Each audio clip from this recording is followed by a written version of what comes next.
how's Christmas? Are you prepared? And I'm ready. yeah. I got to figure out what to cook. That's it.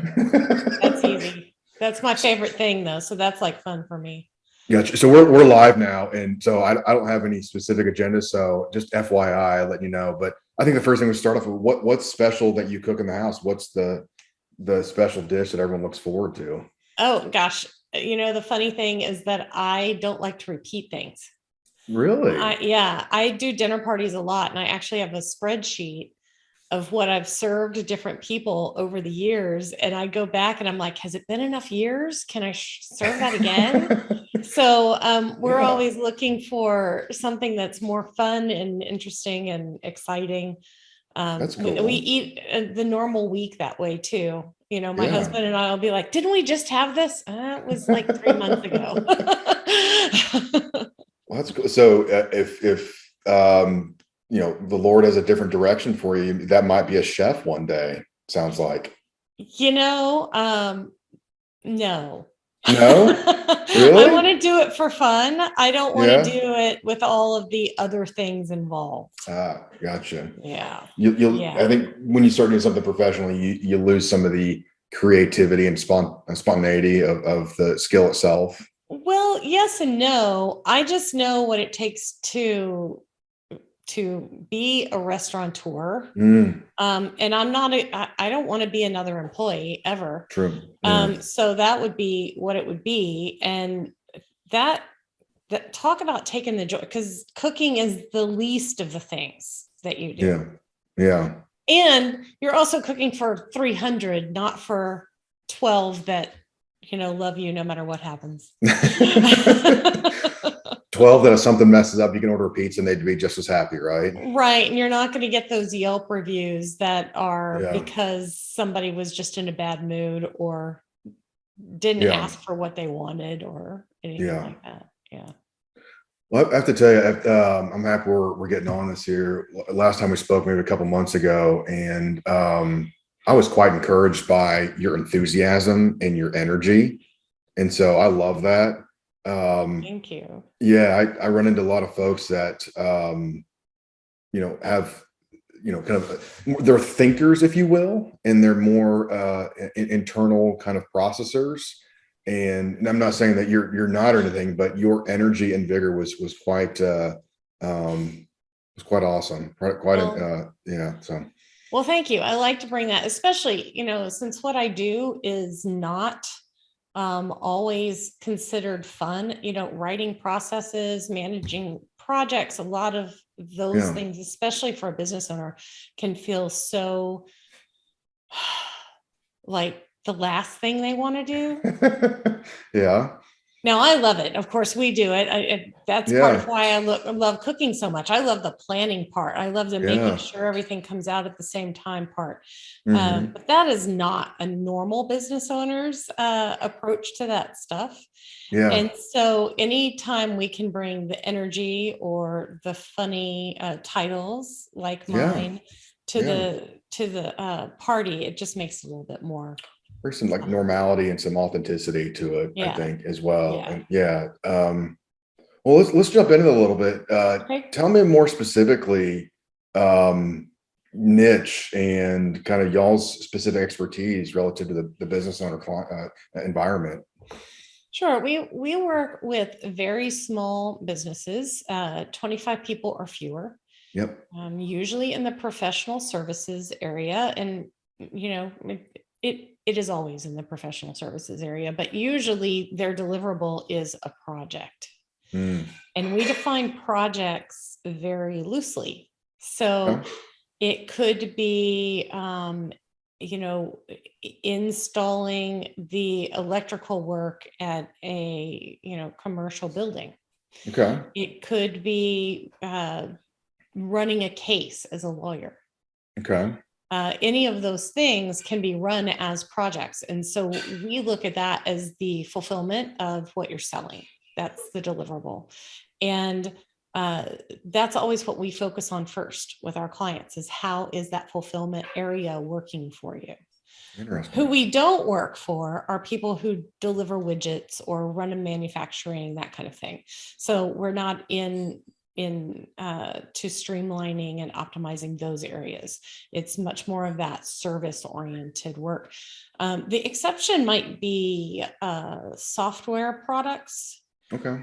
So when you think of SaaS software, things that are delivered to you monthly and are always having updates, the fact that they're always delivering updates, that's really a service. Gotcha. So the product is in our mind, the product is a service oriented deliverable. They're Makes still sense. delivering that service that way. Yeah. In that space where there's a service oriented deliverable, and whether that's a project that takes 3 months or 3 years or whatever that timeline is, where do you see the biggest struggle for business owners in that space? Where do you see the biggest struggle for them is, and how is that typically met? Biggest hurdle is that they're trying to fulfill and sell and market and manage the team and grow the team and figure out their finances. They're trying to do all of it. So their biggest hurdle is not doing some things. And as small business owners, we come into it thinking, okay, well, I have to be an expert in everything. The bottom line is you can't be. And you don't want to be, especially in this modern era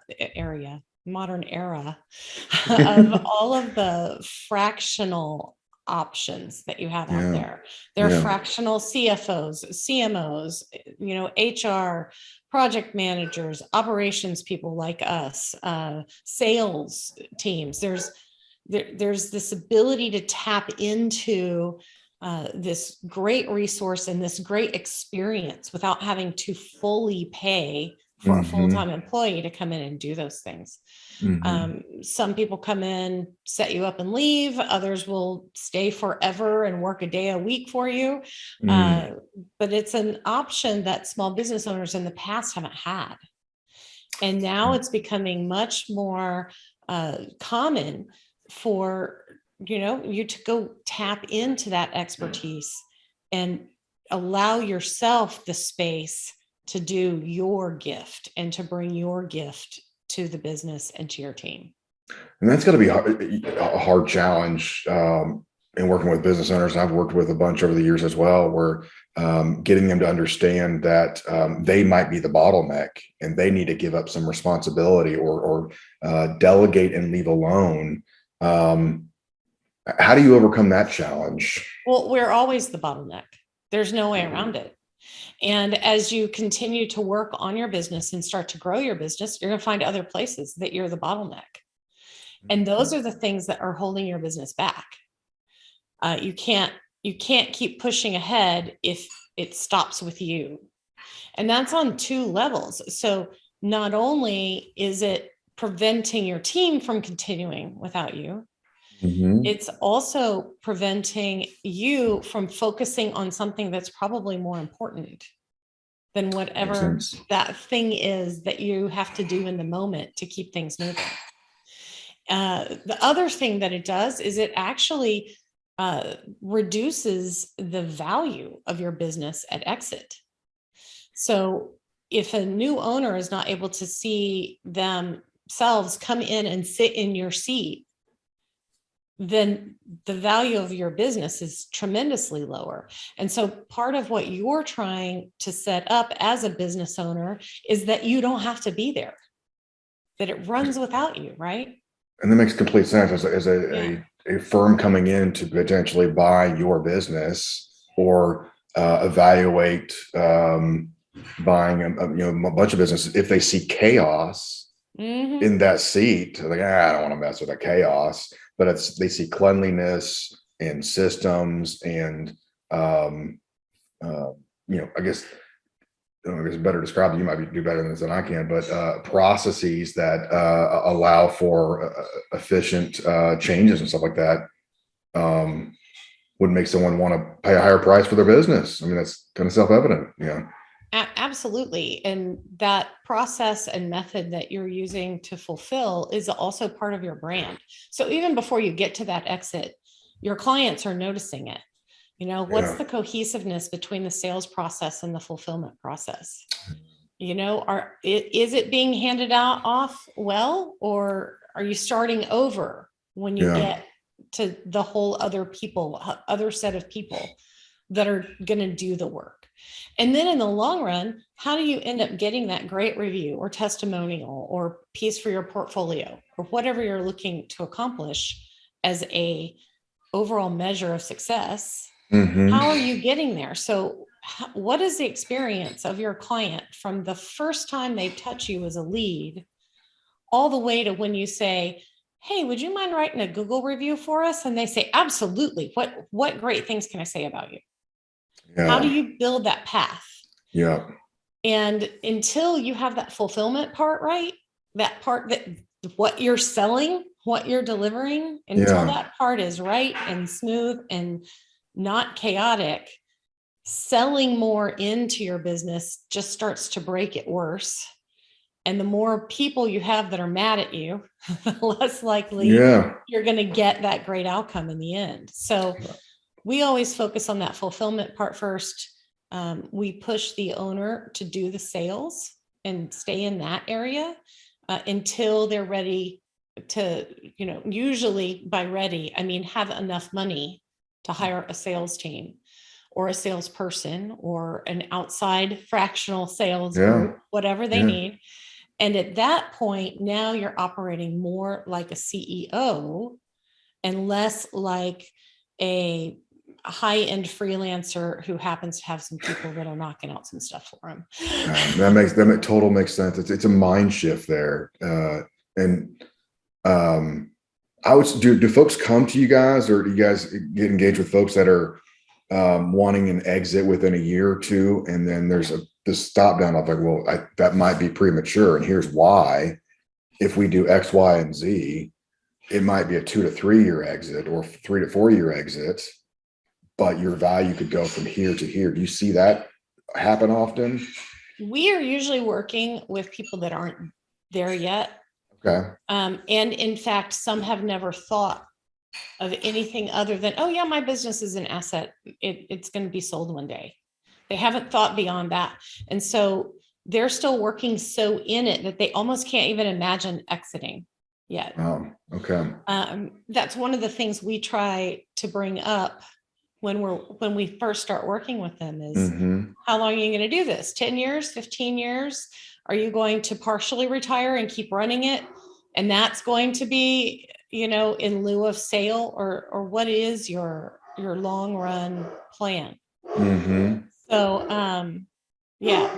And now my dog is excited about something. Who knows what's going on in this virtual world? I love the fact that we've gone from meeting in person or a phone call from many years ago to meeting in person or a Zoom call. Because there's so much authenticity around these kind of calls. Your dog was barking here. I could hear my daughter talking to my wife in the background about making cookies, and it's like, oh, what kind of cookies they're making, So it was like, it's nice to have life mixed in, right? Totally. That's what we're all working for. We're all working for this life, and I think that's another thing that small business owners forget because they get so absorbed. It's why are we doing this? What's the point? Everything is so, and I mean, not being critical, but it's 2 inches in front of their face because they're wearing 7 hats and juggling 20 different things. And it's overwhelming. It's exhausting. It affects your relationships. And you're not making space for the things that are important, your spiritual life and your health and your family. You're making those fit in around work instead of the other way around. Totally. Has it been hard to show a business owner that you are working 70 hours a week right now and you have some great revenues here? It looks like you have some decent processes here, but this is the proverbial burning candle at both ends. This will wear you out at some point. If you downshift to eventually upshift, this is what this will be. Has it been hard to get them to realize that relative to the expectation of the business owner is always supposed to work 70 hours a week? Does that make sense? Yes. That's really funny because when I started, I'm like, I'm not doing that. I'm not going to do it. Yeah. So I just built the structure so that I didn't. But do we have that problem? No, because most of the small business owners who feel that way are just operating that same way. They're not looking for help. Yeah. Yeah. Yeah. They would not ever really talk to me about it because they just figure that's just what we do until we die. That's the expectation. Yeah. Yeah. Yeah. Yeah. And so they haven't gotten to that point of, I'm not doing this anymore, or this is too much, or Yeah. in some cases, something bad has happened. Mm. My spouse is threatening to divorce me because I'm not spending any time with them. Yeah. Yeah. Or my kids are coming second to Mm. everything else, and my kids are mad at me. Or even in a work world where a client didn't end up going with you and you lost $100,000 sale because you couldn't get your act together enough to send them the proposal in time. Yeah. Yeah. And so some big things like that are usually what click in an owner's mind, that it's too much and they can't Yeah. scale. They can't exit. They can't do anything. They're stuck. This is all they're ever going to have. And Because once they get that, and they're ready to change. Their mindset has changed because they know they can't do it that way. it's almost like the ability to scale is viewed as a function of the hours in the day. And I don't have any more hours in the day, hours in the day, thus I can't scale. Right. But yeah, But that's not how you scale. It's not by one person. it's by the whole organization, It's right? the whole organization, and it's the process that you put around it so that things can happen without you and you still get the outcomes that Mm-hmm. you expect and want. Mm-hmm. Doesn't mean that the people are all going to do it the way you would or as great as you would. Mm-hmm. That's not actually necessary. Good enough is not a bad word, right? Yeah. Yeah. So you have to let some of that go in order to scale. And if you're looking at your business from a servant leadership mentality, then what you're providing is helping others. And if you're holding your team back from helping more people, then that's not fair to them either. That's true. That's true. The Great Resignation, this term that's been coined over the last couple of years. Months, really. Months. Yeah. Yeah. Yeah. How has that affected what you guys do? Are you seeing a lot of folks out there that are starting startups, or that are jumping into spaces they've never jumped into before? Has this affected you guys at all? Well, it's definitely bringing more light to the fractional type employee. Okay. So that's one thing that I have seen, is that fractional C-level person is becoming more and more understood, and more people have heard of it as an opportunity for them. Makes sense. As far as hiring people, it hasn't really affected me. The people that we bring in are experienced, that are, that have more need for less work than more work. So those are the people Yeah. that work with us. They're very experienced, and they're looking for that. Yeah. But with my clients, it does affect them because they can't hire. And Yeah. so we're able to help, simplify that process a bit, or get it on paper so that the owner's less involved and the owner can focus on the bigger picture instead of, or on the business analysis, or whatever it is, Yeah. as Yeah. opposed to something else, and something else goes off their plate to somebody else on the team, or is automated, or is, sent to an outsourced company like a bookkeeper or something like that. And we can help them figure out what those things are, and how to let it go and how to keep it gone. Because that's the other thing too, is that when you get nervous as a business owner, right? Sales are down a little bit. You're like, oh, I'll just take it all back. Okay, well, you're undoing everything, and you're losing that focus on, no, it's your Yeah. job to go get the sales, not to do Yep. the rest of Yeah. Yeah. it. Yeah. It's kind of that proverbial guy in the mine shaft that's chipping away, and he's like, I've been chipping away for days, and I'm not there yet, and he's like an inch away from getting to that point he wants to get, and he turns away. That he Yeah. just keep sticking with it. I'm wondering, like with the great resume, I mean, the number of folks that are moving out into starting their own business, if there's going to be this heightened need for folks like yourself in that they have a vision of what they want to do. They think they know kind of the basic process of what they want to do, and they're going to make that leap. But what they don't realize is there's a lot of, let's call it connective tissue, that the organization they came from had that they no longer have. And they're going to be in a spot of feeling like they're reinventing the wheel when they don't have to. For sure. I Yeah. think some eyes are going to be opened as to maybe the benefit of having that structure and working for someone, for some of these people. I used to manage a creative team, and one of the creatives came to me one day and said, I just can't wait until I get so successful that I can just create what I want. I'm like, when do you think that's going to happen? Because even if you go and start your own business, you're still not creating what you want. You're creating what your client wants and needs. That was, to me, the very basics of the difference between somebody who works for the man, right? Sure, I'm doing air quotes to anyone who can't see us, but versus somebody who works for themselves. It is a very different mindset of your expectations. Your expectations aren't that, oh, great, now I can go make more money and do what I want. That is never going to happen. No. If those are your expectations, just back off now and go look for a job. Yes. Yeah.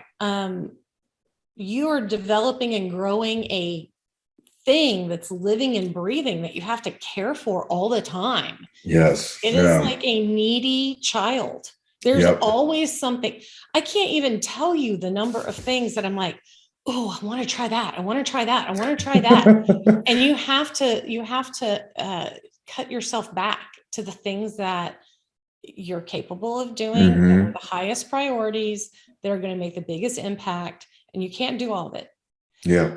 And I think some of the people that are leaving because they just don't like the culture, so I'm going to start my own business and create my own culture, you're also going to find out how hard that is. Yeah, that's a task in and of itself. Yeah. Right. Yeah. So I think there are going to be some eye-opening things that happen. I do think that there will be some of these people that succeed for sure. Yeah. Because when you have a horrible culture at your company, the ones who usually leave are your best people.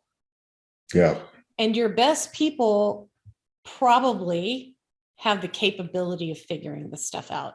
And so if that's what's happening, that is going to probably give us a whole bunch more small business owners and a whole economy of everybody serving each other, which is real interesting to me. Yeah. Yeah. Now you guys localized here in Collin County. Do you guys work throughout Southwest? We work nationally. Nationally. Okay. We started as a virtual company in 2016. I worked for a company virtually for 6 years before that. So I've been virtual since 2010. So none of this stuff is new to me. Yeah. So when I decided to start the company, I was like, we're going to serve nationally. It doesn't matter. We're the beauty of being in Texas is we're in the middle. You can serve East and West coasts. That's right. And it really gives you so many more people to seek out, to sell to work with, and to serve. Sure. Social media and branding and stuff like that. How has that changed over the years for you guys? Oh, wow. So when Beyond the Chaos started, I was like, we got to be everywhere. And was it a year ago, 2 years ago? I was like, I cannot stand being on Twitter. I cannot stand being on Facebook. I cannot stand it. Yep. And Yep. so I took a quick look to see what kind of traffic are we driving from those places, and we weren't. Hmm. Okay. Okay. So did we have a presence? Yes. If somebody went and looked, we had a presence, but I'm like, that is not worth it to me. And I deleted all the accounts, just flat out deleted them. Really? Okay. We're on LinkedIn, and I Okay. am very active on LinkedIn. And that is much more of a professional social media. Sure. Some people that left Facebook are kind of oozing some Facebook stuff into it. And so stop doing that. Hmm. But I enjoy being able to read the stories of my colleagues, that write Yeah. a little bit longer posts than you would see in these other places too. So you get to know them a little bit better. So we are active on LinkedIn. We have a Mm. website. We have a blog. We send e-blasts out. So we do a lot of that kind of thing and playing with the SEO in regard to that. Yeah. Yeah. I was talking to someone the other day. They're in the marketing space, more social media oriented, and if I get this right, they said that since COVID started, and this is probably no big surprise, there's been 17 times more attempts, interactions, and associated interactions on LinkedIn, Facebook, and I forget what other social media presence he was talking about from a professional setting. And so his kind of question to me was, how are we distinguishing ourselves from the masses that is 17 times greater in size than it was, a year prior to that? It was a convicting question, and that Yeah. am I telling my story the way that I want folks to hear my story um, as best possible? I don't know the answer to that. So, but So I know, the yeah, fun part about that is marketing never ends. It true. never Yeah. ends. Once Yeah. you, I mean, we have told our story many different ways, and it evolves and it grows and it learns. Hmm. So what we're saying and the words I use today are not the same words I used 5 years ago at all. Yeah. Even Yeah. though in my head it's the same thing. We're selling the same thing. Yeah. But in the words I'm using, I've learned, oh, when I say we help you manage projects, that is not all we do. And so you think, oh, great, we can hire a project manager. And that's not what we're doing. We're doing much more operational level work with a business owner. And so it evolves over time as you learn, oh, that's not landing, or that doesn't make the sense I thought it made in my head when we started saying it. So Yeah. One of the things he was telling me that often people speak in their value statement that is at a two-dimensional statement, if you will, mhm. and they see it as a very descriptive statement about what they do. Um, but the consumer hears a one-dimensional kind of statement from a sophisticated, all-encompassing statement. Our intent was a three-dimensional statement. Right.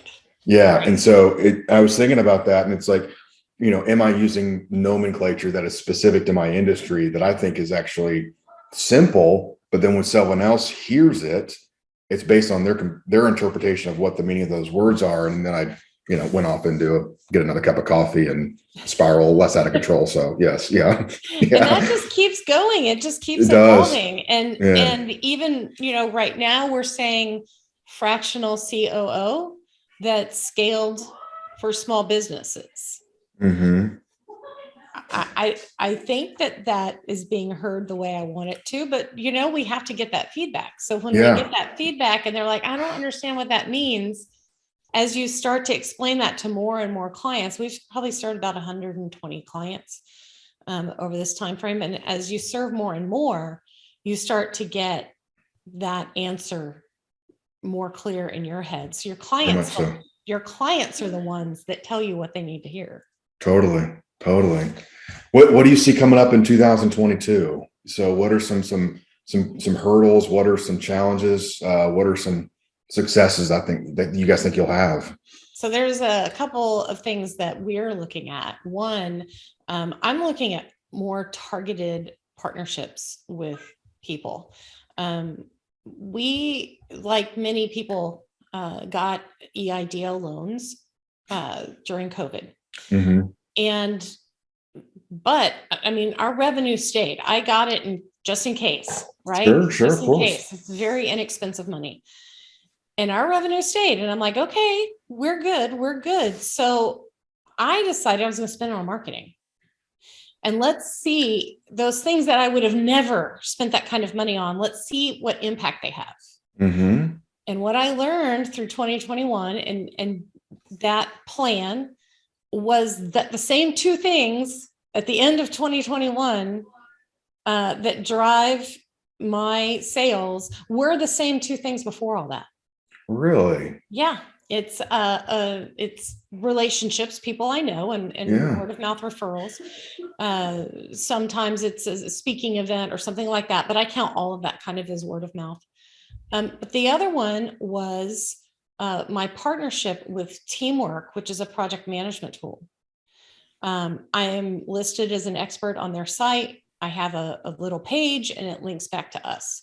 Those two places are where we get all of our leads. I mean, a very minuscule amount come from anything else. So I'm like, this partnership thing is what works. And so Yeah. whether that's strategic partnerships with other people, I'm right now in a partnership with Trusty Oak, who is out of Austin, who is a virtual assistant company. They help place virtual assistants, which works Okay. great with us. Yeah. It's a perfect, we are usually recommending that people get virtual assistants, and they Hmm. are often getting people that need more than what they can do. So it's a perfect type of relationship. So Yeah. I'm looking for things like that with other partnerships with software tools or EOS implementers or those types of things for 2022. That's really my focus of where I see uh, lead generation coming from. So the marketing efforts didn't pan out Mhm. as you thought. That's interesting.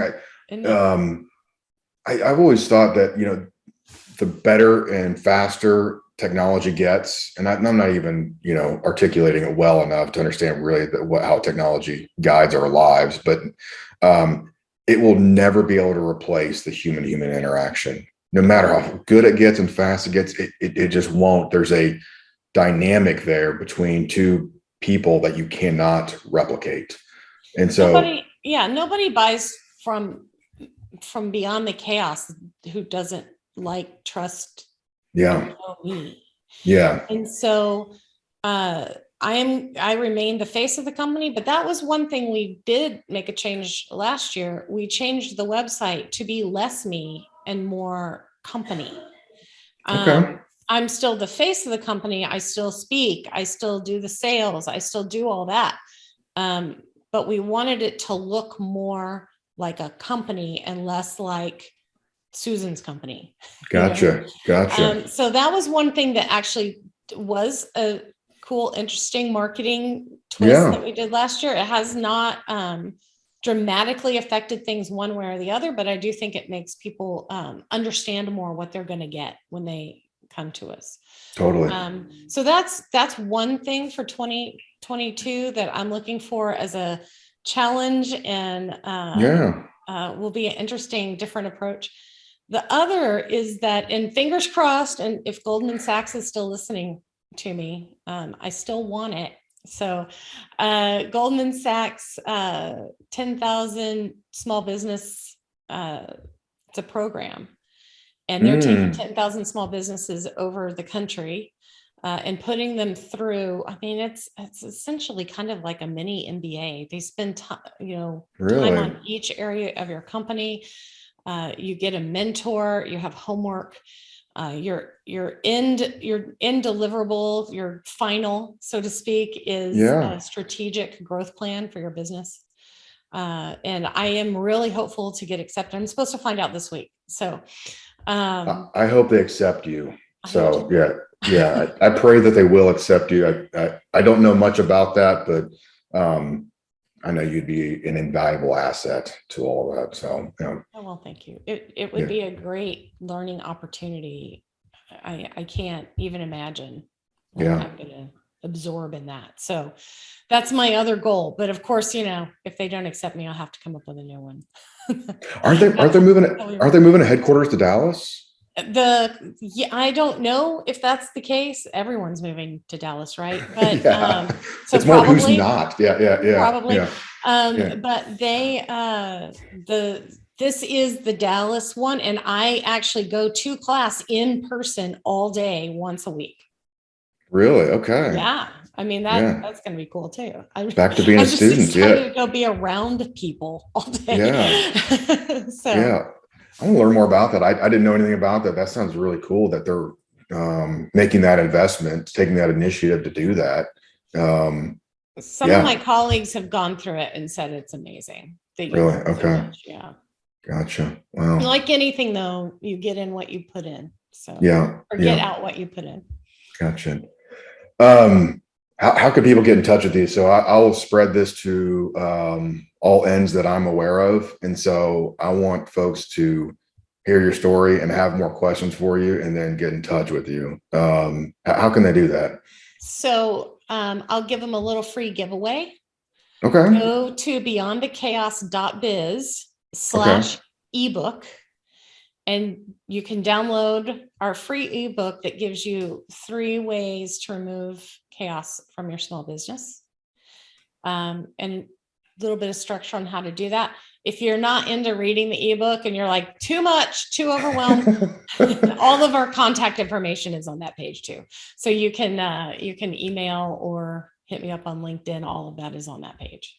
Awesome. Well, this has been wonderful. And if I don't cut us off now, I know we could talk for a couple more hours. Probably good. Yeah. So it's been a pleasure getting to know you, and I know we'll talk soon as well. Shoot, we're 5-8 miles from each other. So we need to go do something in person. that'd be great. I'm actually looking forward to an invite to one of your dinner parties since you're cooking something new every single time. So yeah. that could happen. We'll have to Yeah. figure out how to make that work. Yeah. If y'all don't invite us, we will invite you to one of ours. So we do that as well quite a bit. So some turnabout is fair play. I like it. It is. Well, hope you guys have a wonderful Christmas. Thanks, you too, Phil. As and well. thanks for doing this. This is great. As well.